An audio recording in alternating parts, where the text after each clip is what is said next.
And joining us is Dr. Roger McEowen.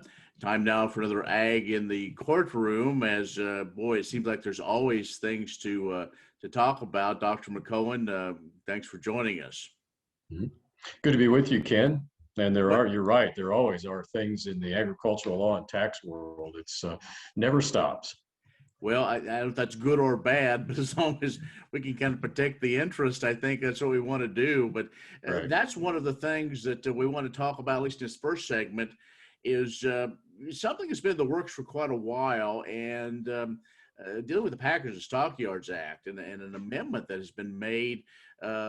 If you sold your livestock and there was an issue, how can you get at least try to be made whole? Yeah, the PSA actually has been around 100 years now. It was enacted in 1921. In fact, I think it was one of the Kansas senators at the time that was really instrumental in getting that law on the books. And it was designed to be, if you look in the congressional record, the most significant antitrust law that the country had. And it was specifically designed to deal with the practices of meat packers arising from a Senate investigation in the 1880s. So what's been going on in the packing industry that people think there are abuses today? Well, this has been going on for a long time.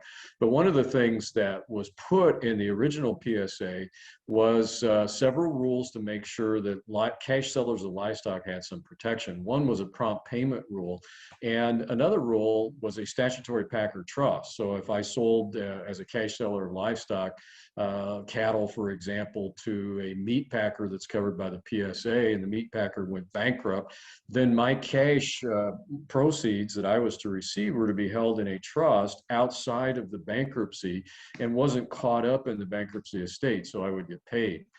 Now, the problem with that is that it doesn't necessarily, if you're not a packer or a covered dealer or market agency, then there was no protection. And so what has happened now is that the Congress, with that Consolidated Appropriations Act, that big spending bill at the end of December of 2020, that included in it a provision to create a statutory dealer trust. So if if I'm a dealer in livestock, sale barn, those types of things, with a very low exemption, basically if the dealer has an average annual purchase of $100,000 or more, then all of their inventories of or receivables or proceeds from the livestock purchased in a cash sale transaction have to be held by the dealer in trust until the unpaid cash sellers have been paid in full. So now they've taken that Packer statutory trust and kind of brought it back down to the local level to provide some